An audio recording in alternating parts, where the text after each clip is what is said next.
Come on. I know you guys enjoy that intro. That is just phenomenal. You know, the thing that I liked about the original intro to UFO Buster Radio was the fact that it kind of got me going. It got me excited about being on the podcast. That intro right there, which is aptly known as intro number 1. That intro does about the same thing. Like, I get like psyched when I'm about to start the podcast. Hey, guess what? It's Manny Moonraker. This is the short form podcast that deals with UFO, space, aliens probing, cattle mutilations, people disappearing in the middle of the night into the darkness of the skies, and all that nonsense. Yeah. And in the background, I don't know if you can hear him, but Bugs the UFO hunter is snoring his ass off. He is so damn loud. Yeah, you know, I try my best to include him in the podcast, but literally he'll come in, he'll curl up on his little bed, doggy bed, and he snores like crazy.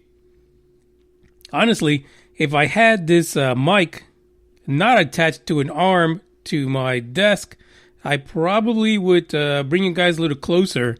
Trust me, he has no shame. He will snore till the cows come home and send them running because he's so fucking loud. Yeah, that's true. By the way, the Moonraker has been pretty busy. If you've noticed, I really haven't had that many shows this week. It's been crazy. While I love to be on here and do this podcast, there's times where, like I've said in the past many times, the reason why we miss UFOs, the reason why we don't see things, because life has us busy. Life takes over everything. Kids, marriage, parents, work, getting groceries. You can't look to the sky. For some of you, that also includes being on Facebook and Instagram and Twitter. Being on your phone constantly. So you never look up. You don't see things. You don't notice things. That has been the Moonraker life this week. But because of that, we have an early Saturday special. We're going to play some music and talk about things. Talk about what I've been seeing. And some of you who follow the topic have also tuned into Joe Rogan's show this past week and seen Commander Fravor. He was on there from the infamous USS Nimitz incident. The Tic Tac video. That is, I'm telling you, he is the reason why I say people need to wake up, forget about Roswell, forget about all these, Rendlesham, forget about it.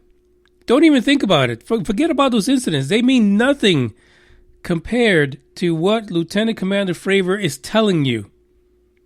A pilot in the U.S. Navy, flying at the time one of the most expensive, most ferocious fighter jets in the United States Army. Oh, not Army, but military. Can't say Army because that'll piss a bunch of Navy people off. And he told a story for you. And the one thing I got to say about Jeremy Corbell. Jeremy Corbell knows what he's doing. He goes to Joe Rogan to sell things. Hashtag for 2 to Stars Academy, Tom DeLonge's company. Because I guarantee you, there is a book in the works somewhere with Lieutenant Commander Fravor's name on it. And with him, I'm okay with that. And with Bob Lazar, because Bob Lazar said he was at Area 51, because Bob Lazar made a deal to cut a book with 2 to Stars Academy's company. I'm okay with that too. Just because he was on Joe Rogan. Just because he was able to go on there and tell us not only what he saw at Area 51, but tell us firsthand what happened to him from the moment that he disclosed that there were unidentified flying objects there, that people related to him that there were entities from not of this world. And he sat there and said it in a way that he was believable. Bob Lazar really became the poster child for, yeah, this is a true story. This is real. On Joe Rogan's show. Not the documentary that we saw a few months before. That didn't do shit for him. I gotta be honest, that's the truth. The real story about Bob Lazar came out during Joe Rogan's interview, and the fact that Joe Rogan put that interview on video on YouTube, that's what sold it. But even then, that totally gets trumped by someone in our United States Armed Forces telling you that he saw something, he chased something in an F-22 Raptor that danced circles around the entire flotilla that was attached to the USS Nimitz. There is, you really, in modern times, you don't need no other evidence. The interview with Lieutenant Commander Fravor was pivotal. It was amazing. And you've got to see it. I'm not afraid to tell you to go to another podcast. And, well, I mean, it's Joe Rogan. You're all already subscribed to it. I mean, don't lie to me. I already know. But you've got to listen to him. The man is there. He's talking to Joe Rogan. And he's telling you what he saw. Yeah, he's retired. He's not a jockey anymore. He's not on there flying jets. He retired. He had a long career. And if you listen to that show or you watch it on YouTube, you'll see it's not some kind of shitty career. He has some real experience behind him before that incident. You're not talking about someone who just came out of training and all of a sudden was confronted by an unidentified flying object and, went all fanboy on it. Hell, he doesn't even believe in the whole UFO thing. He doesn't believe in aliens from this article or this podcast. It's not like that. It's not like he's going around before his incident talking about ET and people getting abducted. No, he was someone who served in the military, and during a training exercise, he was sent to investigate something that for weeks was known to our military here in the United States, that these objects were consistently off the coast of California doing their own thing, not giving not one, not even two fucks about the fact that they could have been discovered. They were there for a reason. And on that day, Lieutenant Fravor, his weapons person, and another F-22 Raptor were sent to investigate what these things were. And I'm not even going to say anything else. You guys need to go and listen to him. Even if you already know the story behind To the Stars Academy and the situation with the Nimitz, there is nothing better than hearing this from the man himself. You've got to hear it. You've got to go in there and just listen to it. As a matter of fact, he's probably one of the guests that really didn't partake in the alcohol and the marijuanas or the cigars on Joe Rogan's show. So if anything, he was pretty clear-minded. There wasn't anything messing around with him when he was telling his story. In fact, he even let things out that, according to Jeremy Corbell, is not known to the public. Those are things that you guys need to know about. Forget about everything else. This is the one. And to be honest, you all know, anyone that listens to this podcast knows that since To the Stars Academy was able to get that stuff from Elizondo, get those videos out, the story about UFOs, unidentified aerial phenomena, whatever you want to call it. You can skin a cat 3 different ways till Sunday. At the end of the day, if you take a DNA test, it's still a damn cat. No way to hide it. So call it what you want. It is unidentified every single way. But of all the stories that we have, this is the one that is promoting what people want to say is that slow churn to disclosure, that controlled disclosure. This is it. There's been alarms. There's been bells going off. People are now starting to slowly disclose things bit by bit. And I'm not talking about your cousin, Mary Jo Bob. I'm not talking about Gilberto down the street or Jose. I'm talking about government types, people in the military, people who are sworn to secrecy about what they see and what it's reported to them. Now they're coming out of the woodwork because now it's okay. And we're going to see this. We're going to see this escalation of reports and conversations about UFOs, UAPs, whatever the hell you want to call them, whatever makes you feel good in the inside, whatever it is. I'm going to play a song now, but before we get there, I want to say welcome to India. The country of India has joined UFO Buster Radio Network family.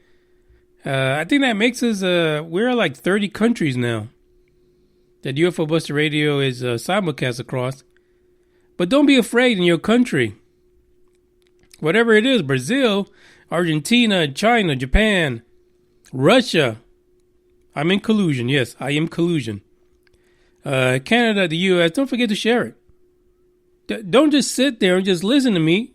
Share what I'm saying. The one thing you're not going to find in any other show, except maybe Joe Rogan's, is an attitude towards ufology where it's like, I don't give two damns. Just be honest and tell me the truth. I met him on a sunny day in late July, and everything turned upside down. I almost lost track of time as weeks went by. I couldn't get him off my mind. I told him I want that great love, like standing in the middle of a bonfire. You don't know how you got there, but you hold tight, knowing that you can't get burned. Just tell me how we lost track of everything but each other. I honestly don't know. And tell me how we messed up, drifting away from each other. Didn't want to let you go.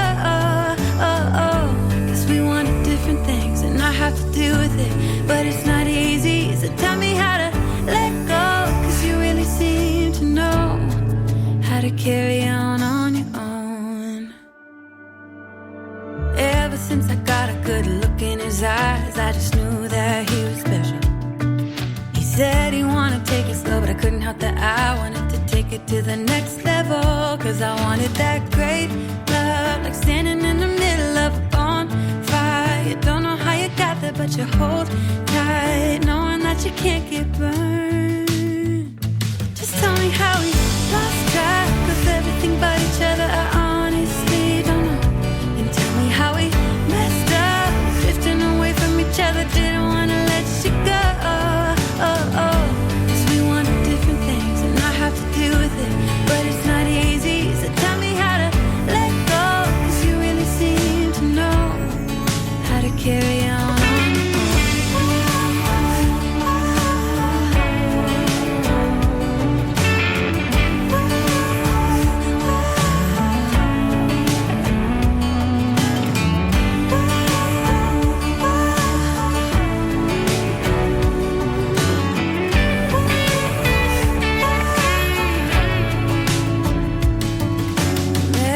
Sunny day in late July, and everything turned upside down. I almost lost track of time as weeks went by. I couldn't get him off my mind.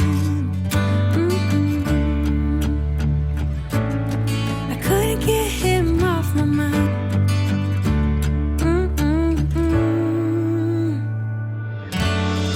Lost track of everything but each other. I honestly don't know. And tell me how we messed up, drifting away from each other. Didn't want to let you go. Cause we wanted different things, and I have to deal with it, but it's not easy. So tell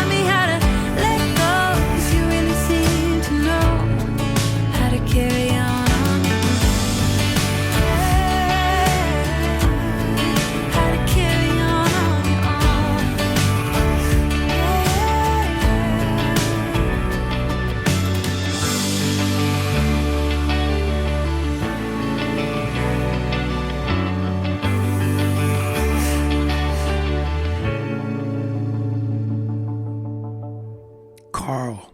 Carl. That song is so sweet, Carl. It's weird because I was talking about Carl. And you know this voice that I'm trying to make.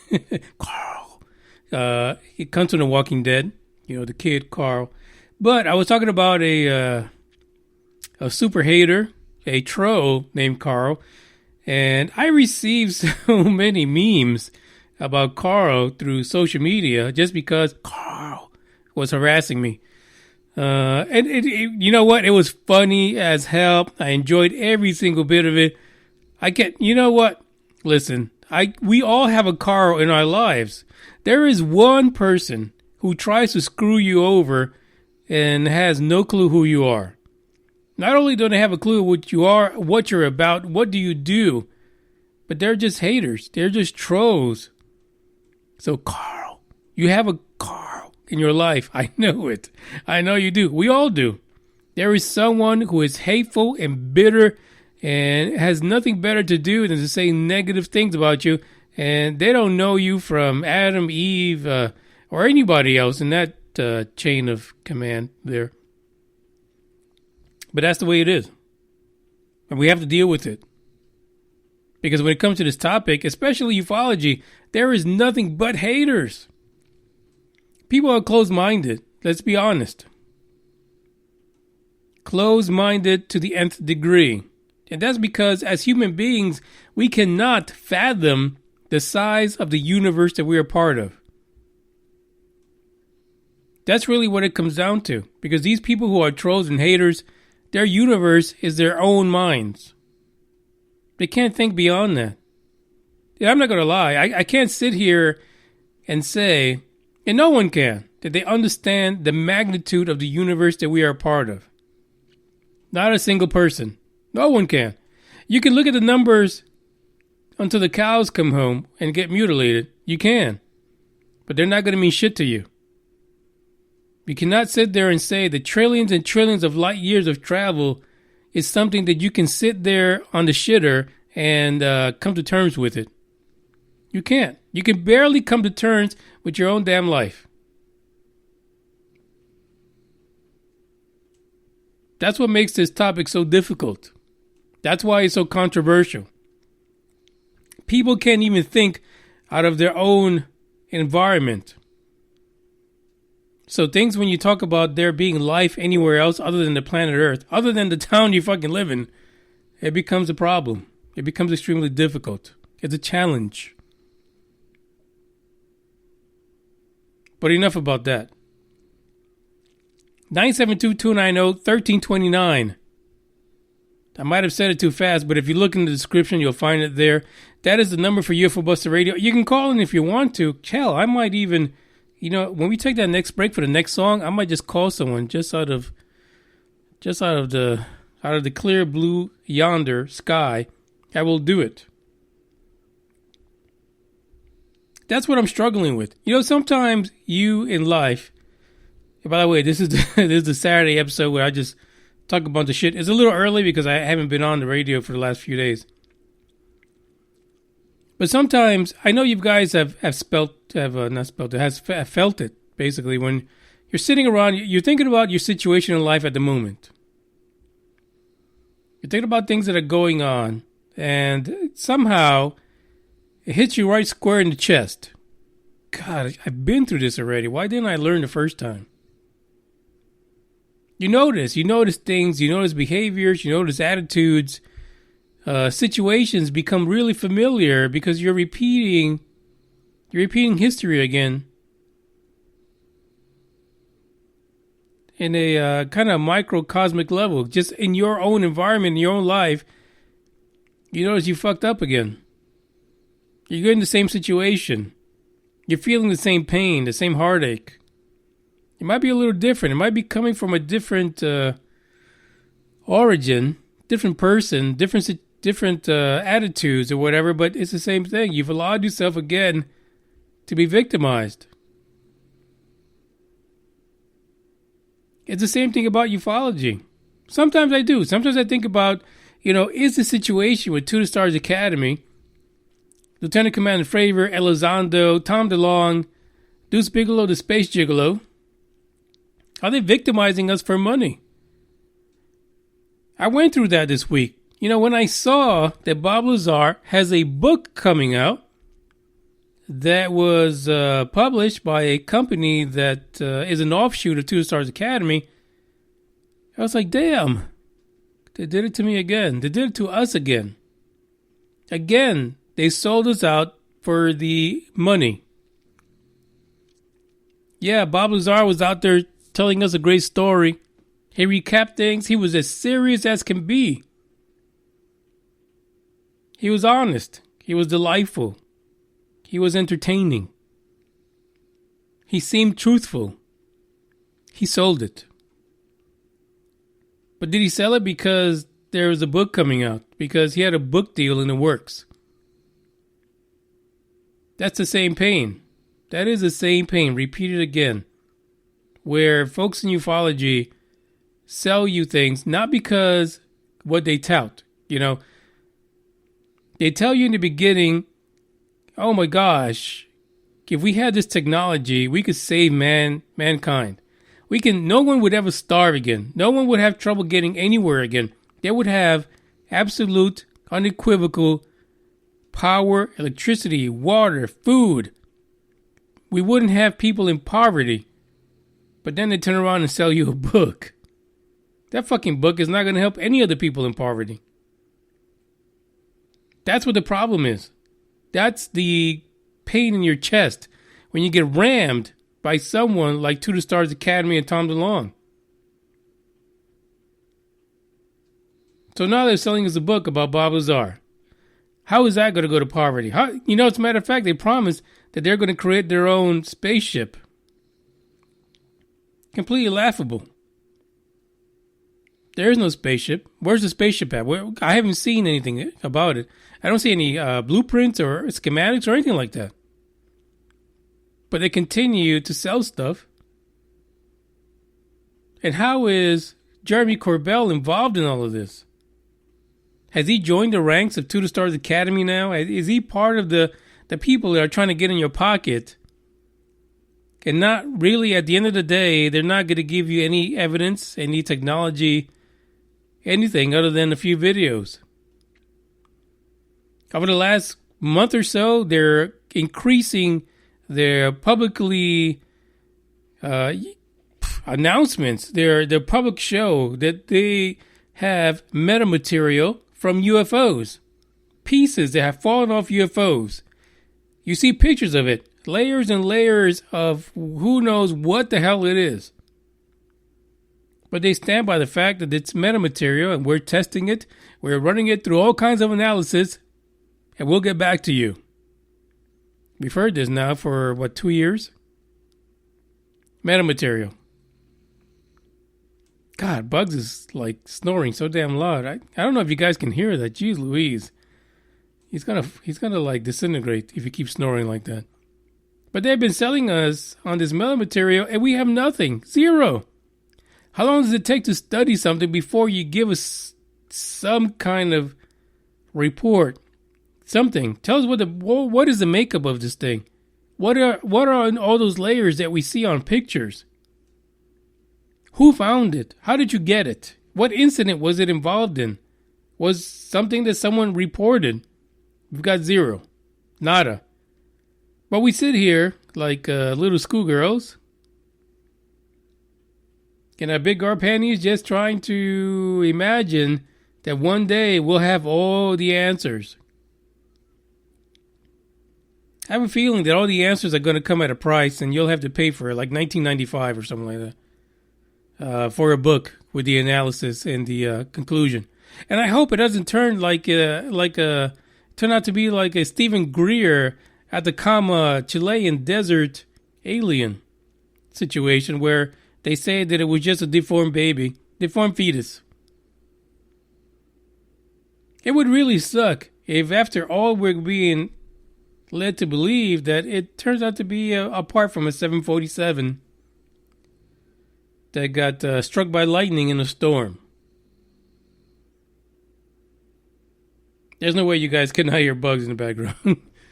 Holy mother of Christ. What is wrong with him? Yeah, anyway, so besides the rant, You can call 972-290-1329 and have a live chat. But in the meantime, I'm going to play one more song.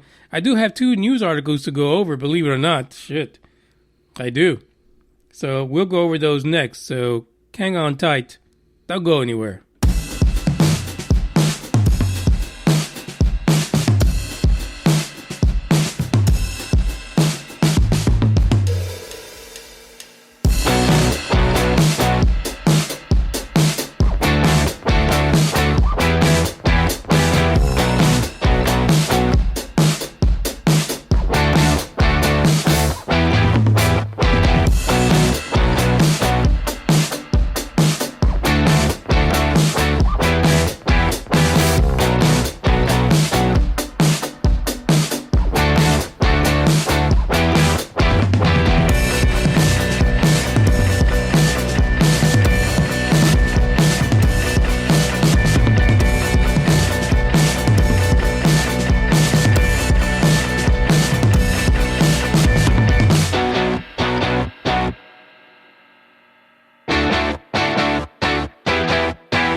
For those of you who have been listening to the podcast, you know that this Monday, which is actually Columbus Day holiday here in the United States, I'll be heading down to Boca Chica, Texas, to check out the Starship by SpaceX, Elon Musk. First thing I want to say is this. I've been talking to a lot of people about Elon. It's like, how in the flying hell does he make so much money, but he cannot freaking present anything? Any interview I've watched is like so awkward. The guy's a billionaire many times over, and he cannot freaking speak to the public in any form, whether it's one-on-one on an interview, in front of cameras, down in Boca Chica. Nothing. How does he make all this money? What the hell is going on behind closed doors at SpaceX and Tesla that he gets so much done? What is it what does he do? Does he automatically become like Hitler? Like behind the doors, he's like, going to town on people, whipping them. I don't understand how he does this, and he can't talk to the public about what he's doing. I don't know. That's my kind of my German accent there. For you guys in Germany, sorry. I try my best. But does he have a Dr. Jekyll and Mr. Hyde type of personality where when he's in his company, he's someone totally, completely different? Or does he have a lot of people that send out communications for him? It's almost a case of having the right people at the right place at the right time. Like, I imagine that Elon Musk has a really fine-tuned war machine of employees that he hires to send out messages and interact with the people and kind of manage his teams, because for the love of Christ, I don't understand. It is crazy. Like, I've been in companies where you have someone who is a CEO and he is so well-spoken, so kept so, mature about what he's saying. But fucking Musk is the complete opposite. When I saw that presentation, a couple weeks ago about the Starship down in Boca Chica, I went back and I looked at other interviews because, I'm talking with people and they're like, how does he do it? What the hell is he saying? I was perplexed myself. I didn't understand, but I went back to other interviews he's conducted and things like that, and I have no answers. It makes zero sense. But what I do know is that NASA's pissed off at him because he's focusing so much on the Starship, and is like he's kind of turned his back on the Crew Dragon, which is supposed to take NASA astronauts to the damn space station.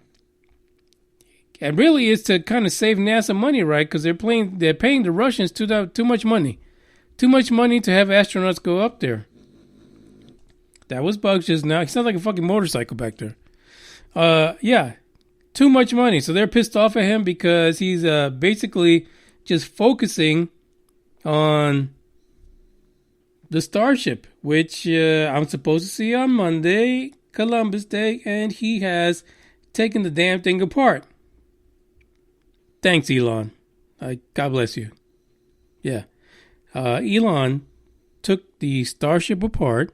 It's in two pieces right now, sitting out there in Boca Chica, waiting for the approval to blast off into low, not leaving the atmosphere, basically, to come back down. Hopefully in a safe landing, not blowing up the residents of Boca Chica. But I was supposed to go down there and selfie it up. So I'm going to go down there anyway on Columbus Day, this coming Monday, and I'm going to do my thing. Hopefully, we can see something fantastic, something wonderful. It might be in several pieces, but I'll take the damn picture anyway. I don't give a damn. The first article that we have today is about the Chile. People in Chile. They've got such a bad rap when it comes to UFOs.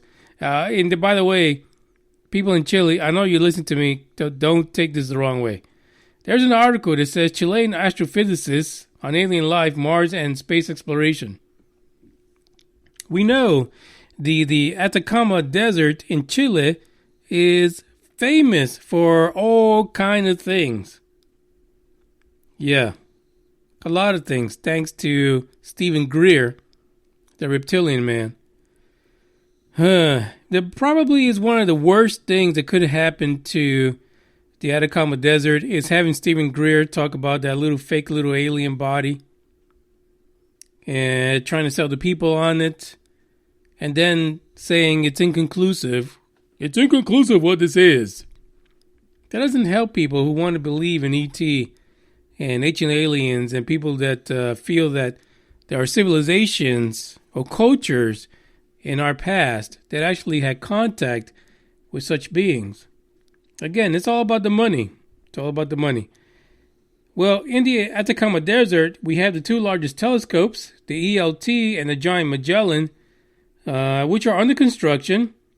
But when they are complete, they are going to open our eyes really big to a lot of things. A lot of celestial objects, things that we cannot see normally from, an eBay telescope, basically. Yeah, I said that because I know you guys buy those eBay telescopes and think that you're the shit right now, but you're not seeing anything. You need power. You need big lenses in order to reach the farther reaches of the universe. You can't see it from a telescope from eBay. Just forget about it. I don't care how far in the country you live. I don't care if you go to a spot where there's like no clouds, no pollution.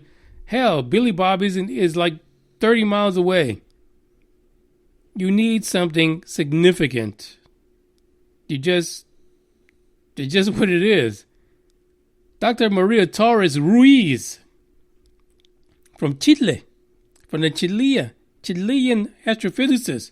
She said this: life is there, potentially the whole universe, And when it arrives in a place where you know it's comfortable and can be developed, it does. Although we have no evidence, I would find it very extremely strange that we would be the only ones in the universe. There are so many stars, so many planets around them. I'm sure there could be life in many of them. Dr. Maria Teresa Ruiz, I concur. This is why I said earlier in this very podcast that people are so effing close-minded. I mean, Maria here, she's open-minded all day, 24/7. And she's right. But I go back to the fact that we, as human beings in our daily lives, we cannot fathom the size of the universe and the fact that we are really puny in it. We are puny. Take Bugs the UFO hunter. Let's say Bugs, which he doesn't. Let me just put that out there. This is full disclosure. Let's say Bugs has a flea on his back. The Earth, if Bugs was the universe, the Earth would be a flea or a tick on that flea's back. That's how small we are compared to the universe.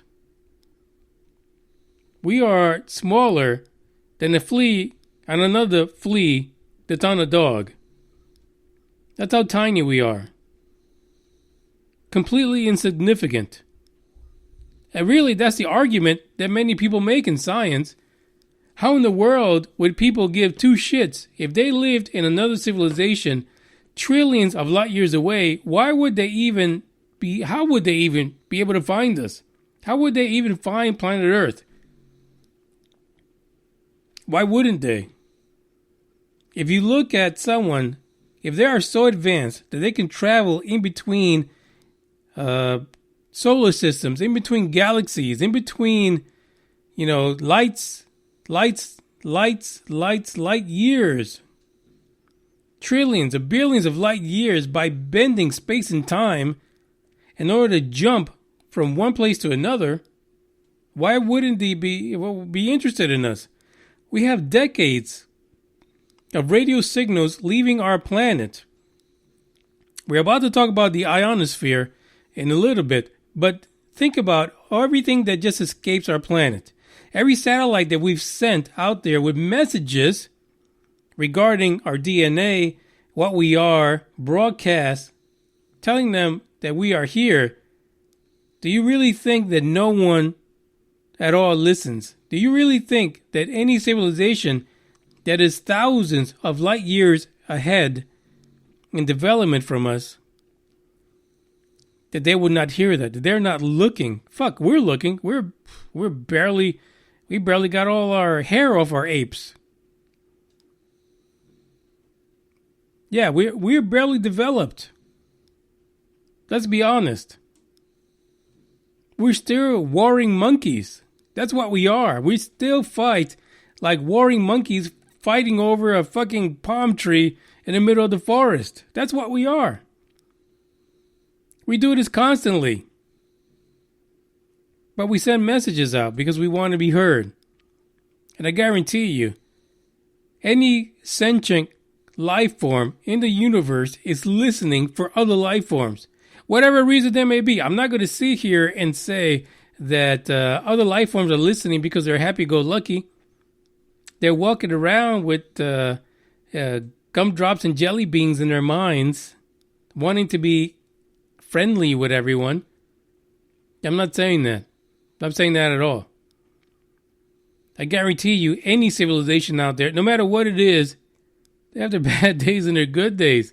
On their good days, they want to welcome anyone that they find. Give them a hug. Give them some technology, some food. Bring up the fire in their cave or their fireplace and give them some hot cocoa. But there's other ones out there that could care less if you're underdeveloped, that you're not really someone that could be part of that galactic universe, where we're seen like troublesome little ants or trolls. It's not happy-go-lucky. I think anyone that thinks that every single alien they come across, whether conscious or unconscious, and thinks that they're here to save us from ourselves, yeah. No. Stop the marijuana. Stop the crystal meth. Because I think at the core, life elsewhere is just like us. We have our good days, we have our bad days. We have our days where we're selfish. We have our days where we want to give away the kitchen sink. I don't think that trait is just about humanity. I think that trait goes around the universe. We got one more news article to talk about, so listen to this.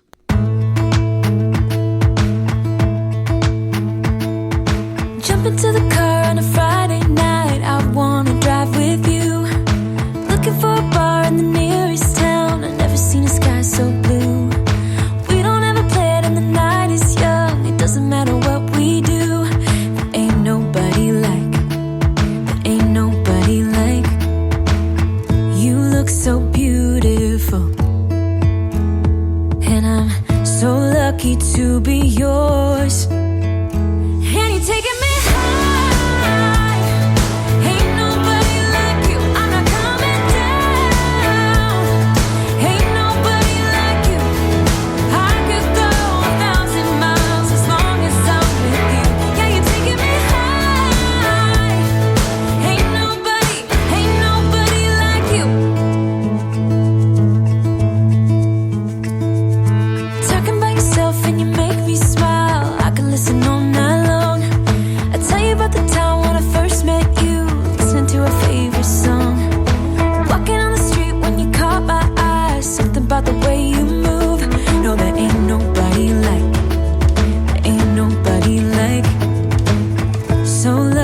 to be yours. And you're taking me high. Ain't nobody like you. I'm not coming down. Ain't nobody like you. I could go 1,000 miles as long as I'm with you. Yeah, you're taking me high. Ain't nobody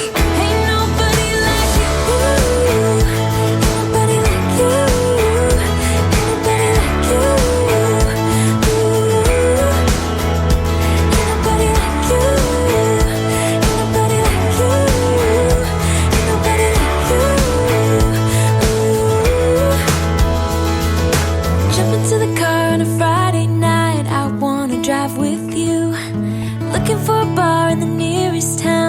Seen a sky so blue. And you're taking me high. Ain't nobody like you. I'm not coming down. Ain't nobody like you.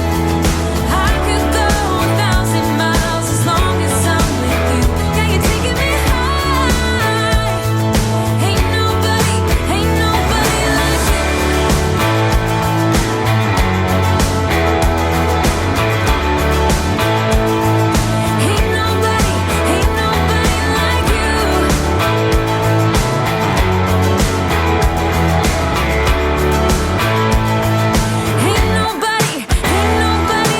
you. So I just sent out a message to Emmett and Joe, the UFO bros. In case you guys don't know, so Emmett and Joe are podcasters who kind of went on a bit of hiatus, and all of a sudden, during the Area 51 raid, they ended up on the Travel Channel with a special.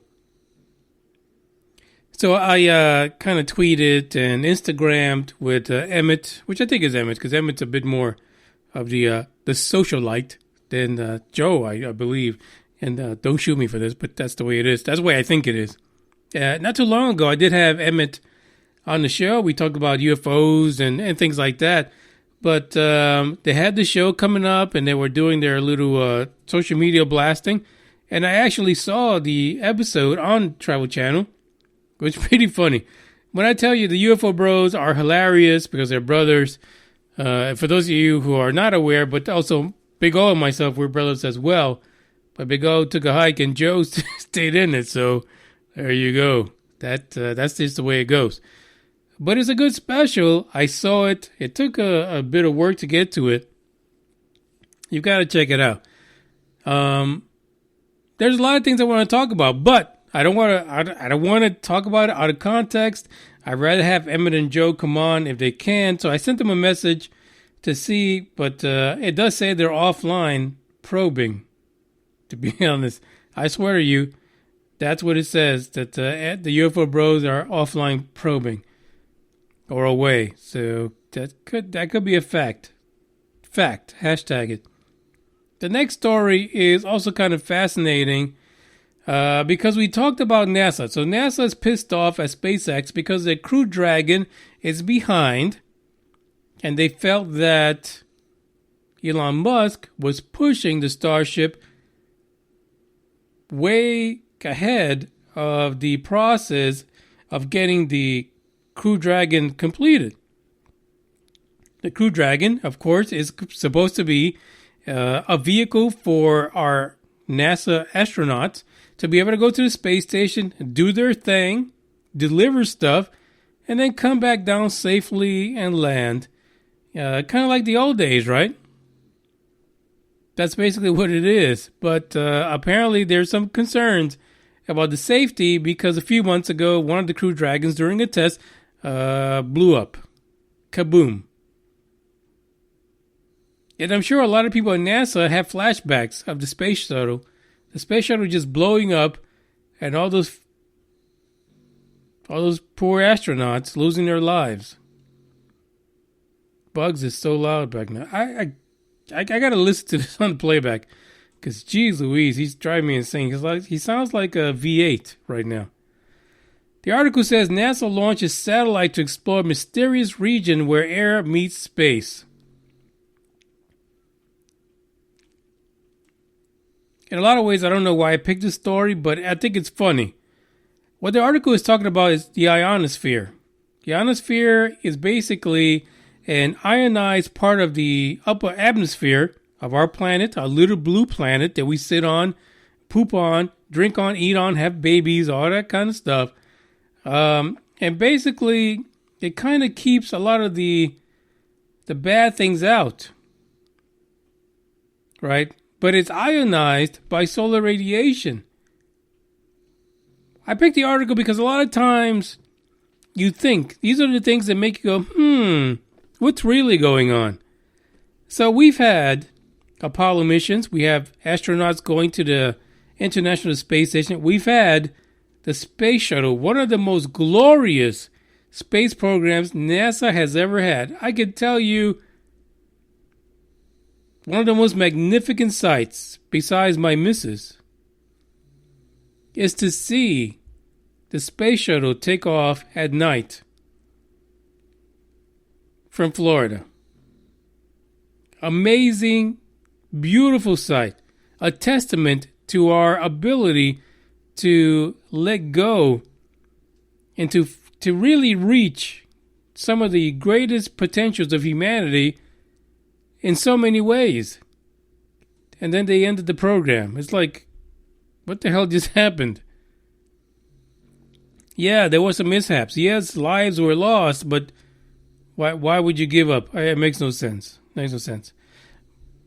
The article is talking about that NASA launched a satellite in order to explore the ionosphere because it's where our air basically meets space. And it got me to thinking, so you guys didn't study this before? Was this not a topic of conversation before you sent Apollo missions up, before you sent the space shuttle up, before you sent people to Russia to take off on a Soyuz capsule to go to the International Space Station? You guys didn't think about this before. Now you want to study it. That is just weird. It's almost like you're working ass backwards, NASA. Ass backwards. NASA's Heliophysics Division Director Nicola Fox said, "This protected layer is the top of our atmosphere. It's our frontier with space." Your organization is all about space. Don't you think you should know about this before you launch people all the way the fuck up there to risk their lives in the name of science and exploration. By the way, that was bugged. It's kind of strange that right now, when we're at the point where they're harassing SpaceX about their Crew Dragon, that they're pissed off that SpaceX and Elon Musk are behind schedule, that now they want to launch something to investigate this part of the atmosphere right before you get into space. It's almost like you're a few years too late. Way too late. So they launched a satellite, low orbit satellite, to check out what is happening up there. Thomas Immel from the University of California, Berkeley, says this: it's a remarkable physics laboratory, and it's been launched up there to give us some readings, to let us know what the hell is going on.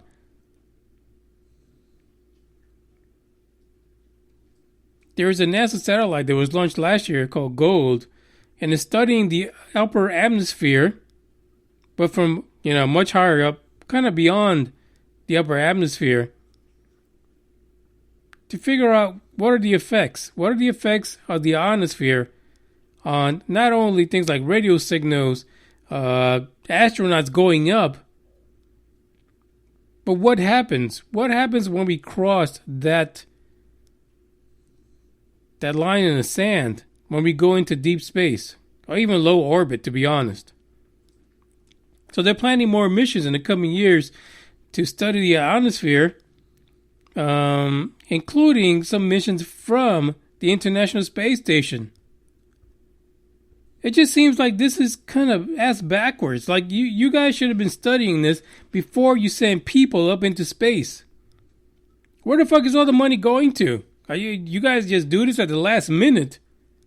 Look at how many lives were lost. What if we figure out that things went wrong because we didn't understand the ionosphere?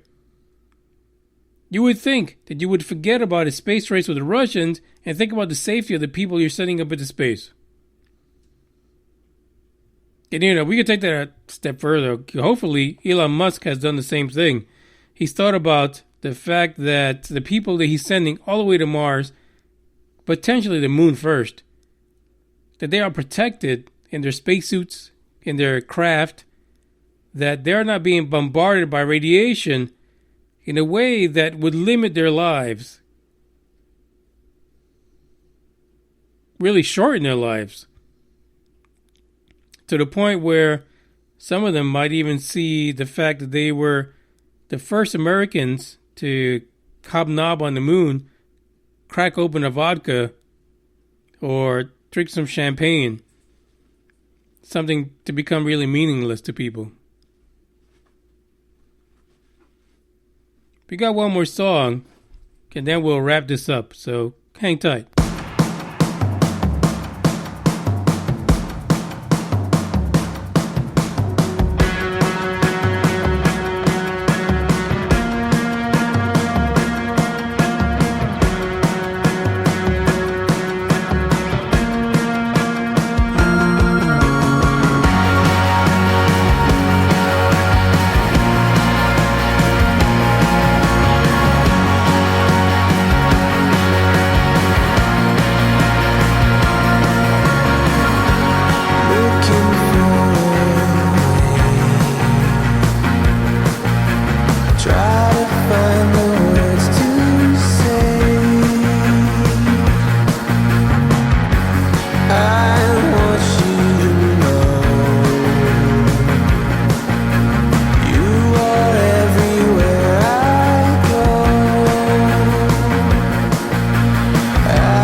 by coincidence,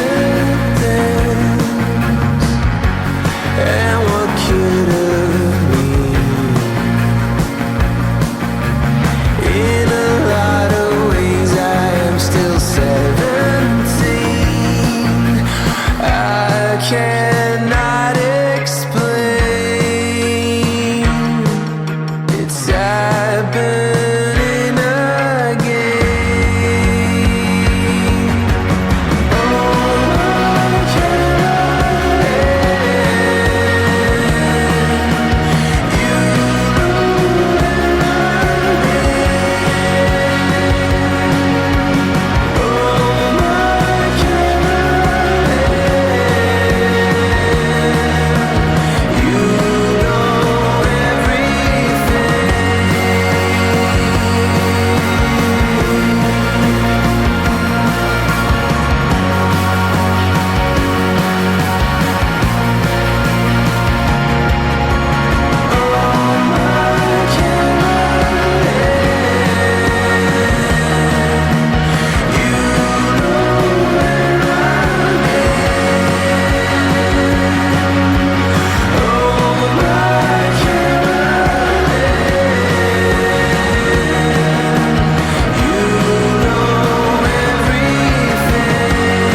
That's a good song.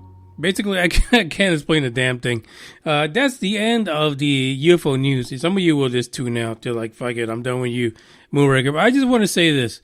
I want to recap this week alone some of the top countries that have been listening to UFO Radio. So let's go. United States, number one. Bugs, keep it down. United Kingdom, the UK. Gotta love the UK. Canada, Australia, India, Ireland, McGregor. Who the fuck is that guy? New Zealand, Sweden, Spain, Bosnia. Amazing. I appreciate you guys listening. In addition to that, you have Japan. Come on, really? Brazil. Chile. Sorry I talked about you Chilean guys, but that's shit. I gotta report it the way it is. I can't help it. Some cities that are top this week alone. Buffalo, New York. By the way, the Moonraker, myself, I am part of a new podcast that's coming out. It's called Big Dime Sports. And believe it or not, we talked about today about the Buffalo Bills kicking some ass and taking some names. In the let me just clear this up. In the scope of NFL teams, the National Football League, that have to do with New York, the Buffalo Bills are the ones to look at, because the other teams, Jets, Giants, golly, fuck my life. So let's go on with the cities. Hancock, that'll get you in trouble. Ukiah, California, I don't even know if I said that right, and it's in the United States. Lancaster, Ohio, Bay City, Michigan, Houston, Texas, and Dallas, Texas, Los Angeles, Chicago, San Antonio. That fucking probably was me. Some of the top cities. I'm saying this just to understand the magnitude of the people we reach. And I appreciate the guys that listen. I appreciate even more the ones that share it. Talk to your folks. Go to work, wherever the hell it is. Even if you're on the shitter and there's a guy next to you and you want to scribble something down on a piece of toilet paper and pass it under the stall and say, hey, listen to UFO Buster Radio, because some guy Carl is harassing them. You can do that too. It is surprising how many people believe in the fact that we are not alone in the universe. They can't accept the fact that there are UFOs in our atmosphere for some fucking reason. That makes no sense. I want you to think about that you're a commodity. For someone somewhere in the universe, you are unique. Not just because you listen to Man and Moonraker. Not just because you listen to Joe Rogan or any other podcast that deals with ufology. But because you are you. And I appreciate you. I appreciate you for listening. I appreciate you guys for giving likes and sharing and commenting and joining me on Twitter at UFO Buster Radio, on the Facebook page, UFO Buster Radio, the group that gets all the work done, UBR Truth Seekers, and on Instagram at Manny Moonraker. I appreciate you guys. Because, to be honest, you're the reason I keep on going. You're the reason why I'm going to Boca Chica to take a selfie with the Star Hopper, which might look like Humpty Dumpty after he fell out the fucking wall. But that's the way it is. But I thank you for coming on, listening to me, and sharing in my madness. And then again, I appreciate the guys that go out of their way to send me a message, like the professor. Thank you. I might not get an opportunity to answer everyone constantly back, because you'd be surprised how many messages I get. I don't have anyone trying to filter the shit for me. I got to do that shit myself, because, you know, that's the way it is. One more song. I'm checking out. Thank you for joining me tonight. Hopefully you have a good weekend and you're ready to fight the good fight come Monday morning or Tuesday if you're somewhere else. Ciao.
Somebody save me, I'm losing every battle.